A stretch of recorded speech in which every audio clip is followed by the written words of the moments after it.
तरह वह जाति है जो व्यापार करती थी, वैसे नट एक जाति होती थी जो खेल दिखाती। क्या करती? दो पिलर लगाते, दो पिलर लगा के इनके बीच में एक रस्सी बांध दिया करते और इसके ऊपर चलता। तो नट की पत्नी चलती थी, नट की पत्नी होगी तो होगी नटनी। क्या हो गई न? तो कहते हैं एक बार कोई नटनी थी, पिछोला क्रॉस कर रही थी, उसने कहा पिछोला क्रॉस कर लूंगी, और वो उस झील के अंदर गिर गई। तो बाद में उस नटनी की याद में यहाँ पर क्या बना दिया गया? चबूत। तो कोई पूछे नटनी का चबूतरा कौन सी झील के पास है? बूंदी में कौन सा वंश था? चौहान। कौन सा वंश था? कौन सा वंश था? चौहानों की ब्रांच कौन सी थी? हाड़ा नाम का कोई वंश होता ही नहीं, दिमाग में बिठा लेना। वंश कौन सा होता है? मैंने लिखवाया ना, चौहान वंश की शाखाएं कौन कौन सी हमने लिखा है, बूंदी, कोटा, नाडोल, जालोर, सिरोही, रणथंभौर, ये तो लिखा है। मैंने वहां ये लिखवाया था कि हाड़ा वंश की, और वहां में लिखवाया बूंदी में चौहान वंश की हाड़ा शाखा का शासन है, या मैंने ये लिखवाया कि बूंदी में हाड़ा वंश का शासन है। क्या लिखा था हमने? बूंदी में कौन सा वंश था? चौहानों की कौन सी ब्रांच? सिरोही में कौन सा वंश था? चौहानों की कौन सी ब्रांच? देवड़ा। कौन सी? जालोर में कौन सा वंश? चौहानों की कौन सी ब्रांच? कोटा में कौन सा वंश? चौहानों की कौन सी ब्रांच? बोले बड़ी बात है। तो इसी प्रकार से तो बूंदी में एक वंश है, वंश कौन सा है? चौहानों की कौन सी ब्रांच है? लाखा मेवाड़ का राजा है, लाखा ने एक बूंदी शादी की है, तो बूंदी की जो राजकुमारियां होती है वो कहलाती हाड़ी रानियां। क्या कहलाते? तो एक हाड़ी रानी से शादी करके कौन आया? लाखा। शादी के कोई 2-4 दिन बाद में लाखा ने उस रानी से यूं पूछा कि भाई तुम्हारा मन तो लग गया? हाँ ठीक है, तो तुम यदि मन नहीं लगे तो चित्तौड़ घूम लिया करो, बाहर चली जाया करो, देख लिया करो। तो उसने कहा घूम लिया। तो कैसा लगा तुम्हें चित्तौड़? तो उसने कहा अच्छा है। तो लखन का बस अच्छा ही। उसने कहा हाँ ठीक है, पर बूंदी जितना अच्छा नहीं है। जब महिला को अपने पीहर से थोड़ा ज्यादा ही प्यार होता है, गाँव में कहते हैं कि पीर की चिड़कली चोखी लगे, तो पीहर की तो चिड़िया भी क्या लगती है? अच्छी लगती। तो लाखा खाना खा रहा था, लाखा खाना खाते खाते हाथ ही रुक गया। लखन का रिपीट दिस लास्ट लाइन।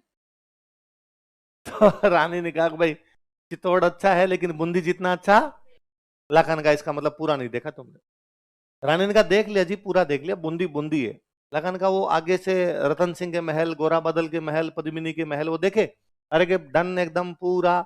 आप कभी बूंदी आओ इस बार, मैं दिखाऊंगी बूंदी, बूंदी क्या चीज आपको पता चलेगा। लखन का हो ही नहीं सकता, बूंदी अच्छा कैसे हो सकता चित्तौड़ से? तो रानी को लगा नाराज हो रहा आदमी। तो रानी ने कहा नहीं नहीं, चित्तौड़ अच्छा, चित्तौड़ आप तो खाना जीवो। लखन का नहीं, सीरियसली बता अच्छा कौन सा है, बूंदी है कि चित्तौड़ है? उसने कहा बूंदी। लखा ने खाना बीच में छोड़ा, बाहर आए, बाहर आके अपने सेनापति को बुलाया कि सेना तैयार करो, बूंदी पर आक्रमण करेंगे। क्योंकि मेरा मानना है सबसे अच्छा किला कौन सा है? चित्तौड़। पर रानी का मानना है किला अच्छा कौन सा है? बूंदी। तो बूंदी गिरा दिया जाए। यदि बूंदी गिरा दिया जाएगा फिर तो अच्छा कौन सा बचेगा? चित्तौड़। लोगों ने समझा कि साहब ऐसे थोड़ी करते हैं, 5 दिन पहले वहां तोरण मार के आए थे, अब जाके वहां तीर मारेंगे, कितना बुरा लगेंगे यार। लगान का मैंने कसम खाई है, जब तक बूंदी नहीं गिराई जाएगी तब तक मैं अन्न व जल ग्रहण।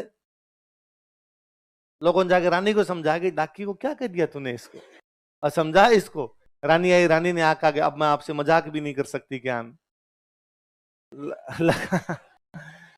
लाखान का मैंने 2 बार पूछा था सीरियसली बता दे, और तूने दोनों बार क्या बताया था? बूंदी।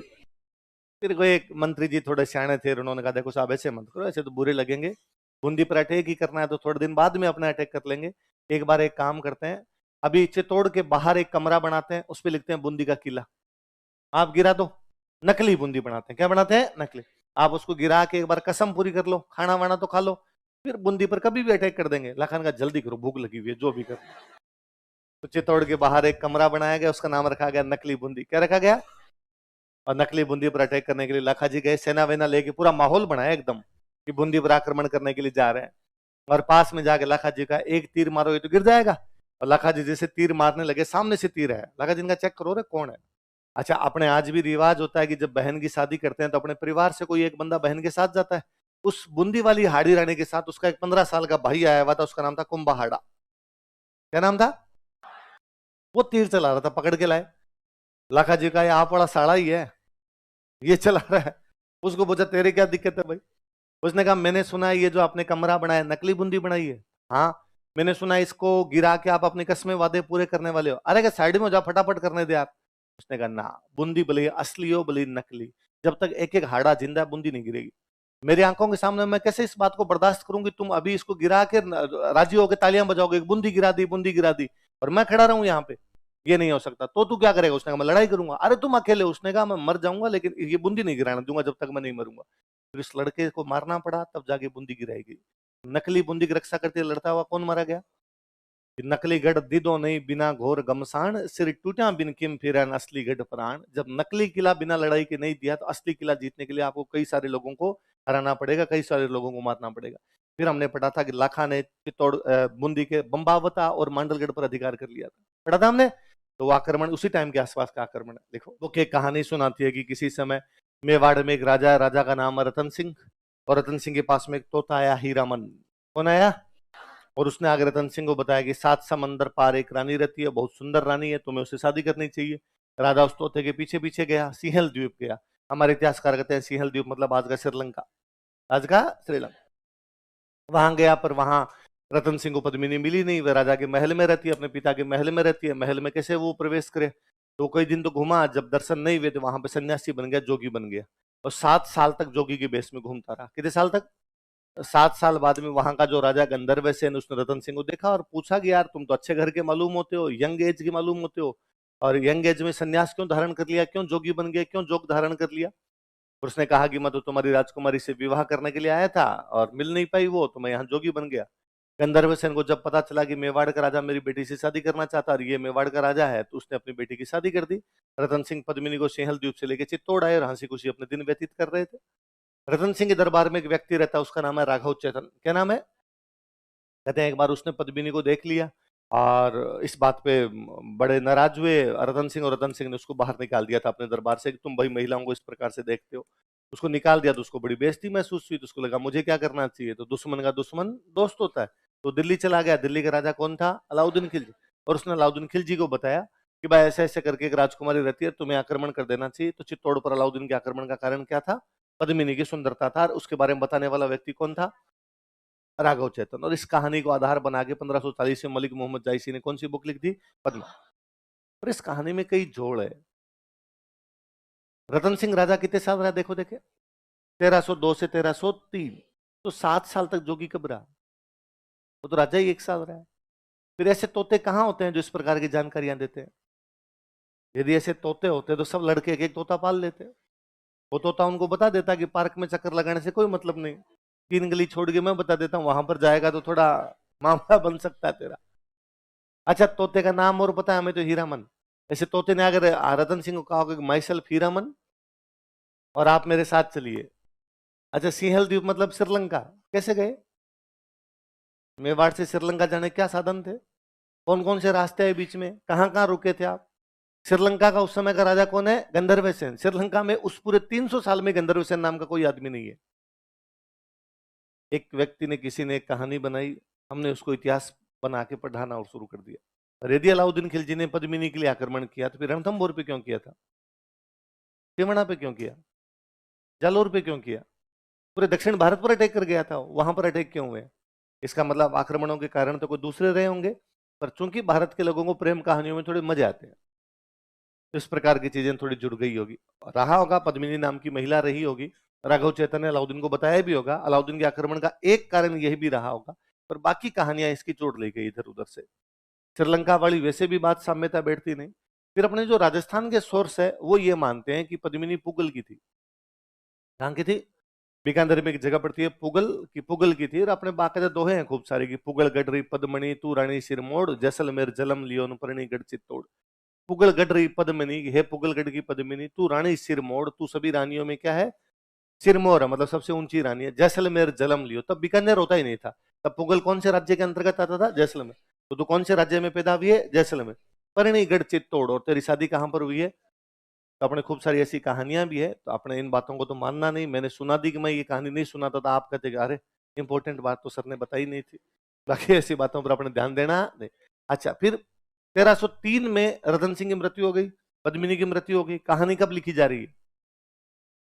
तो 250 साल बाद में तो कई नमक मिर्च लगते हैं।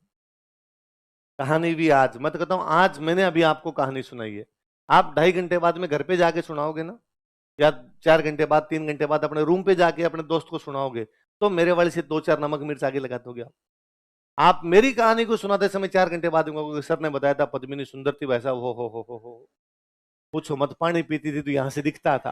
मैंने नहीं बताया आपको पर आप बता दोगे आगे किसी ना किसी को जाके। एक खलील जिब्रान एक राइटर में है, क्या नाम है, पढ़ना कभी खलील जिब्रान की किताबें लाना। उनकी एक कहानी है कि एक दिन एक गांव में कुछ लड़के चौराहे पर खड़े थे और उन्होंने कहा कि अरे देखो, आसमान में 7 सफेद हंस उड़ते हुए जा रहे हैं, आसमान में सफेद हंस उड़ते हुए जा रहे हैं। इतने में एक ने कहा कि अरे देखो देखो देखो, एक सफेद हंस के पैर के पास छोटा काला सा दाग है। और सबने देखा कि हाँ, एक सफेद हंस के पैर के पास छोटा काला सा दाग था। उन्होंने गांव में आकर बताया कि आज हमने एक 7 हंसों का जोड़ा देखा और उनमें से एक हंस के इतना बड़ा काला दाग था। आज भी उसी गांव में वही कहानी सुनाई जाती है कि किसी समय इस गांव में 7 काले हंस रहते थे, दाग बड़ा होता चला गया, था इतना सा। उन्होंने आगे तब बताया, आगे वाले ने किसी ने कहा एक तो पूरा हंस ही काला था, आज वो धीरे धीरे 7 हंस ही क्या हो गए। कहानियां जुड़ती है जित कहानियां इस प्रकार से जोड़ ली गई। मुख्य बात अपने हिस्ट्री की जो बात है वो है कि अलाउद्दीन खिलजी ने हमला तो किया था 1303 में। कब किया था? अलाउद्दीन खिलजी जब गुजरात पर अटैक करने के लिए जा रहा था तब जालोर वालों ने उसको जाने का रास्ता, अपने यहाँ 2 रास्ते थे, या तो गुजरात जाने का रास्ता चित्तौड़ होके था या गुजरात जाने का रास्ता जालोर होके था। जालोर वालों ने जाने की अनुमति नहीं दी। उसने चित्तौड़ वालों से पूछा। चित्तौड़ में उस समय एक राजा हुआ करता, उसका नाम था समर सिंह। क्या नाम था? उसने कहा भाई मुझे इधर से जाने का रास्ता दो। तो उन्होंने कहा रास्ता दे देंगे पर टैक्स लेंगे। रास्ता दे देंगे लेकिन क्या लेंगे? उसने कहा स्टाफ। मैं राजा, तुम राजा इतना तो छोड़ दो ना, ना ना टैक्स देना पड़ेगा। तो अलाउद्दीन खिलजी इनको टैक्स दे के गया था तो उसको बड़ी बेइज्जती फील हुई थी। उसको लगा यार मैं दिल्ली का राजा और मेरे से चित्तौड़ वालों ने क्या ले लिया था। देखो समर सिंह का नाम पहले कहीं पढ़ा है क्या हमने? अमित सिंह सूरी के कहने पर मेवाड़ के समर सिंह ने जीव हत्या पर रोक लगा दी थी, पढ़ा था हमने। और किसने लगाई थी? विग्रहराजे चतुर्थ ने। किसके कहने पर? धर्म घोष सूरी के कहने पर। तो 2 राजा, विग्रह चतुर्थ ने रोक लगाई और किसने लगाई? समर सिंह। विग्रह चतुर्थ कहां का राजा था? अजमेर का। कौन से वंश का राजा था? चौहान। किसके कहने पे रोक लगाता है? और मेवाड़ का समर सिंह कौन से वंश का राजा है? गोहिल। किसके कहने पे रोक लगाता है? अमित सिंह सूरी। किसके कहने पे? और ये जिनके पीछे सूरी लगता है ये कौन होते हैं? जैन। किसका पालन करते हैं? अहिंसा। तो उन्होंने राजाओं को कहा कि यार तुम्हें जीव हत्या पर क्या लगा देनी चाहिए? रोक। बोले बड़ी की बात। अच्छा आप मुझे बताओ कि समर सिंह अलाउद्दीन खिलजी से टैक्स लेता है, तेज सिंह बलबन को हराता है, जैतर सिंह नासिरुद्दीन महमूद और इल्तुतमिश को हराता है, तो मेवाड़ की शक्तियां ज्यादा हो रही है कम हो रही है? क्या अलाउद्दीन खिलजी चाहेगा कि मेवाड़ शक्तिशाली हो जाए? उसे लगेगा यार मेवाड़ शक्तिशाली होगा तो कल को ये दिल्ली पर अटैक करेंगे, इससे अच्छा मैं इनको शक्तिशाली होने नहीं दूं। क्वेश्चन आ जाए कि अलाउद्दीन खिलजी के चित्तौड़ पर आक्रमण के कारण बताओ, तो पहले ऊपर वाले 5 बताने, लास्ट में जगह मिले तो पद्मिनी की सुंदरता बताना है। हालांकि मेरे कितना भी कहने के बावजूद मुझे पक्का पता है यदि क्वेश्चन आया पहला ये लिखोगे, क्योंकि आपके दिमाग में आएगा ही एक, बाकी याद ही नहीं रहेंगे। आप लिखोगे वैसे कि सुंदरता तो सुंदरता ही होती है, सुंदरता के चक्कर में पहले भी आक्रमण होते रहे, आज भी हम तो कई बार देख ही लेते हैं। पद्मिनी सुंदर थे इसलिए आक्रमण हुआ था। हालांकि दूसरे कई कारण भी जिम्मेदार है, पर सुंदरता तो फिर भी सुंदरता ही होती है, क्योंकि वो दूसरे याद ही नहीं आएंगे आपके। अटैक वाला अलाउद्दीन खिलजी ने 8 महीने का घेरा डाला था। कितने महीने का? किले के अंदर अनाज और पानी समाप्त हो गया। अनाज और पानी समाप्त हो जाएगा तो बाद में क्या कर देते अपने यहाँ पे? साका। तो 1303 में यहाँ पर क्या किया गया था? साका। लाइन देख रहा है क्या? हंसाबाई की शादी किसी राजकुमार के साथ करें, अच्छे राजकुमार के साथ करें। अच्छा उस समय अच्छे का मतलब क्या होता था? उस समय अच्छे का मतलब था वह राजकुमार जो अगला राजा बने। हो सकता किसी राजा के 20 बेटे हो, पर कोई बड़ा राजा ये चाहता कि मैं राजा के उस राजकुमार से शादी करूंगा जो क्या बनेगा? अगला राजा। कारण कि मान लो अब हंसाबाई की शादी चुंडा के साथ की जाती है तो चुंडा क्या बनेगा? मेवाड़ का अगला राजा। एक तो हंसाबाई पटरानी बनेगी, फिर दूसरा फिर हंसाबाई का बेटा होगा वो मेवाड़ का राजा बनेगा।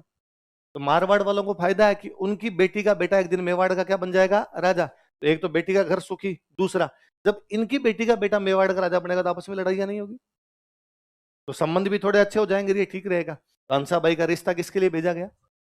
लाखाजी का दरबार लगा हुआ है, लाखाजी बूढ़े हो गए। और वैसे भी राजकुमार जब बड़े हो जाते तो राजा राजकुमारों को शासन संभालने लग जाते थे, थोड़ा थोड़ा संभालो। हम बढ़ते हैं अजय राज तो सब कुछ छोड़ गया, रुणराज को चला गया था। हम बढ़ते बापा रावल सब कुछ छोड़ के खुमान के पास चला गया था, पर राजा यूं थोड़ा थोड़ा शासन देने लग जाते थे, भाई तुम भी संभालो इसको। तो लाखाजी अपने सीट पर बैठे हुए हैं, पास वाली सीट पे चुंडा बैठा है, मंत्री संतरी बैठे, भाई बंधु बैठे, दरबारी बैठे, सारे के सारे आगे।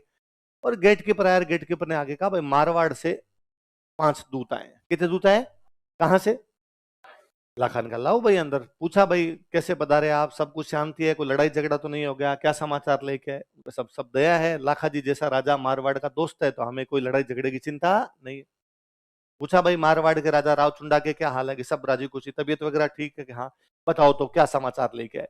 तो उन्होंने कहा हम नारियल लेकर आए हैं। क्या लेकर आए? नारियल का मतलब था लड़की का रिश्ता लेकर आए। तो जैसे उन्होंने कहा हम नारियल लेके आए तो लाखा जी जोर जोर से हंसे। लाखा जी ने कहा क्या बात करते हो, बुढ़ापे में भी हमारे लिए नारियल? लाखा जी को लगा मेरे लिए रिश्ता है, और पहले राजाओं के होते भी थे, कोई बड़ी बात भी नहीं थी। तो उन पांचों ने हाथों हाथ कहा अरे सॉरी सर, एक्चुअली आपके लिए नहीं लाए, हम तो आपके बेटे। अब ये कहते ही लाखा जी तो चुप हो गए, दरबार हंसा पूरा। और दरबार को लगा लाखा जी को देखो, ये तो कॉमन सेंस की बात है ना भाई, आपके लिए नारियल नहीं आएगा, नारियल किसके लिए आएगा? पर लाखा जी को देखो, मतलब बूढ़े हो गए पर दिल है कि डोगरे को बुढ़ापे में ब्याह करने हैं वापस जाके। अब बाकी सबको तो हंसी आई, पर चुंडा को बड़ा बुरा फील हुआ। आपके सामने आपके पिताजी भी को हंसे तो आपको तो बुरा फील होगा। तो चुंडा ने हाथों हाथ वो जो मारवाड़ वाले दूध थे उनको कहा थैंक यू, आपने मुझे इस योग्य समझा कि अपनी राजकुमारी का रिश्ता मेरे लिए लेके आए। लेकिन मेरे पिताजी ने जाने अनजाने में आपकी राजकुमारी से शादी की इच्छा जाहिर कर दी, इनको लगा नारियल इनके लिए आया, इसलिए आपकी राजकुमारी अब मेरे लिए मां के समान है, इसलिए आपकी राजकुमारी से मैं शादी नहीं करूंगा, आपकी राजकुमारी की शादी मेरे पिताजी। उन्होंने कहा कि चुंडा एक बार पिताजी को ढंग से देख ले, बूढ़े हो गए यार, अब पिताजी का क्या ब्याह करना है? तो चुंडा ने कहा मैं कब कर रहा हूं, यहां पर कीजिए, राजस्थान पूरा भरा पड़ा है, कहीं पर जाके और शादी कर दीजिए, और किसी राजा से कर दीजिए, मैं आपकी राजकुमारी से नहीं करूंगा। उन पांचों को बड़ी चिंता हुई, बेचारे बाहर जाके बात की कि यार अब क्या करें। उनमें से एक कोई सियाना आदमी था, उसने कहा कर देते हैं, लाखा से कर देते हैं, क्या है, रिश्ता ही तो करना है। उनका बात ये नहीं है, बात ये है कि लाखा के मरने के बाद अगला राजा कौन बनेगा? यदि हंसाबाई की शादी लाखा के साथ की जाती है तो हंसाबाई का अब जो बेटा होगा वो राजा तो नहीं बनेगा, फिर मतलब क्या है? अंदर चलो बात करते हैं। अंदर आए रहा के चुंडा कहा कि चुंडा हम हमारी राजकुमारी की शादी तेरे पिताजी के साथ कर देंगे, पर हमारी एक शर्त है, यदि तुम बताए तो। बताओ कि तेरे पिताजी के मरने के बाद अगला राजा कौन बनेगा? चुंडा ने कहा ऑब्वियसली मैं बनूंगा, इसमें तो क्या है ना। यदि हंसाबाई की शादी लाखा से की जाती है तो फिर हंसाबाई का बेटा होगा, वो भले ही तेरा छोटा भाई होगा, सौतेला भाई हो जाएगा, छोटा भाई होगा, लेकिन उसको क्या बनाना पड़ेगा? चुंडा ने कहा यदि आपकी यह शर्त है तो मैं मानने के लिए तैयार, आप शादी मेरे पिताजी लाखा के साथ कर दीजिए, अगला राजा मैं नहीं बनूंगा, अगला राजा मेरा जो भी सौतेला भाई होगा उसको बना दिया जाएगा। महाभारत काल में हस्तिनापुर में एक राजा हुए महाराज शांतनु। कौन हुए थे? एक दिन नदी किनारे घूम रहे थे, नदी किनारे एक लड़की उनको पसंद आती है, सत्यवती। कौन थी वो? सत्यवती के पिता के पास गए, सत्यवती के पिता कहा कि मैं आपकी बेटी सत्यवती से विवाह करना चाहता हूं। सत्यवती के पिता ने कहा महाराज शांतनु कल आपके दरबार में बातचीत की जाएगी। अगले दिन महाराज शांतनु का दरबार लगा हुआ है, महाराज शांतनु का सबसे बड़ा राजकुमार उनके पास बैठा, देवव्रत। क्या नाम था? सत्यवती के पिता। सत्यवती के पिता ने कहा कि देवव्रत क्या तुम जानते हो कि तुम्हारे पिताजी महाराज शांतनु मेरी बेटी सत्यवती से विवाह करना चाहते हैं? देवव्रत ने कहा जी हाँ, मुझे इस बात की जानकारी है। तो देवव्रत मैं तुमसे दो सवाल पूछना चाहता हूँ कि जब तुम्हारे पिताजी की मृत्यु होगी तो हस्तिनापुर का अगला राजा कौन बनेगा? देवव्रत ने कहा सामान्य रूप से मैं ही बनूंगा, सबसे बड़ा बेटा मैं हूं। सत्यवती के पिता ने कहा ना, यदि सत्यवती की शादी महाराज शांतनु के साथ की जाती है तो सत्यवती का जो बेटा होगा उसको अगला राजा बनाना पड़ेगा, इसी शर्त पर हम शादी करेंगे। देवव्रत ने कहा मंजूर, यदि आपकी यही शर्त है तो अगला राजा मैं नहीं बनूंगा, अगला राजा आपकी बेटी के बेटे को बना दिया जाएगा। और बताइए राजकुमार देवव्रत क्या तुम विवाह करोगे? उसने कहा हाँ, विवाह गृहस्थ आश्रम भारतीय आश्रमों में सबसे अच्छा माना गया है, तो मैं भी विवाह करूंगा। तो राजकुमार देवव्रत यदि तुम विवाह करोगे तो तुम्हारी संतान होगी, तुम्हारी जो संतान होगी कल को क्लेम करेगी यार राज्य तो हमारे पिताजी का था, पिताजी भोले पड़ गए तो उन्होंने सत्यवती के बेटे के लिए कह दिया वो राजा बनेगा, और कल को वो सत्यवती के बेटे को हरा के और या हटा के राजा बन गए तो? देवव्रत ने कहा यदि आपको इतना संदेह होता है तो मैं ये कसम खाता हूं कि मैं विवाह नहीं करूंगा। उस दिन देवव्रत दो कसमें खाता है, ना तो मैं राजा बनूंगा ना ही मैं विवाह करूंगा। ऐसी भीषण प्रतिज्ञाओं के कारण उस देवव्रत को हम बोलते हैं भीष्म। पितामह नहीं, भीष्म। पितामह नहीं, क्या कहते हैं? पितामह का मतलब था दादा, तो दादा तो बाद में बना वो, उस दिन तो भीष्म ही है, तो उसे क्या कहा गया था? भीष्म। क्यों कहा गया? भीषण प्रतिज्ञाओं के कारण, ऐसे कठोर प्रतिज्ञाओं के कारण उसे क्या कहा गया था? भीष्म। तो दो प्रतिज्ञाएं की, ना तो वो राजा बनेगा ना ही वो क्या करेगा। चुंडा ने एक की, दो तो नहीं की। चुंडा ने कहा मैं राजा नहीं बनूंगा, बाकी चुंडा ने कहा विवाह करूंगा, जितने कर सकता हूं उतने करूंगा, जनसंख्या में जितना अनुकूलतम योगदान दे सकता हूं उतना दूंगा। तो चुंडा के पीछे पूरी ब्रांच है चुंडावत। तो चुंडा ने ऐसा नहीं है कि शादी नहीं की, शादी की थी। पर इस कलयुग में ये कहना कि पिता की शादी के लिए मैं विवाह नहीं करूंगा, ये भी तो कितनी बड़ी बात थी। इसलिए चुंडा को कहते हैं मेवाड़ का भीष्म। क्या कहा जाता है? तो फिर हंसाबाई की शादी किसके साथ की गई?